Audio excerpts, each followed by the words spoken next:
If you want to reform the system, let us reform the system through a transparent budget process. Huwag yung turo dito, turo doon kasi gulong-gulo na ang Pilipinas. Gulong-gulo na ang mga tao. Let's base our comments, our statements on facts. Sino po ang unang may responsibilidad? Ang Pangulo. 2023, GAA, sinalaula ng Kongreso. Binawasan ang pondo niya ng halos 300 bilyon. Hindi nangyari yan sa kasaysayan ng mga naging Pangulo sa Pilipinas. Pinabayaan niya, hindi siya kumibo. Yung kabinete niya, hindi kumibo. Specific yun. 2024, binawasan, sinalaula ng Kongresong ito, 500 billion.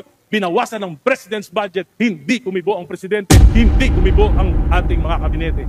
2025, 473 billion, pati yung mga pondo para sa mga flagship projects ng Pangulo inalis. Kaya na-delay na lahat ng mga proyekto. Hindi pa rin kumibo ang Pangulo. Hindi pa rin kumibo ang kabinete. Number one na may problema, command responsibility ang ating Pangulo. Very specific yan. Pangalawa, pinsan ng Presidente. Ang ating speaker noon, si Speaker Romualdez. Hindi ba sila nag-uusap?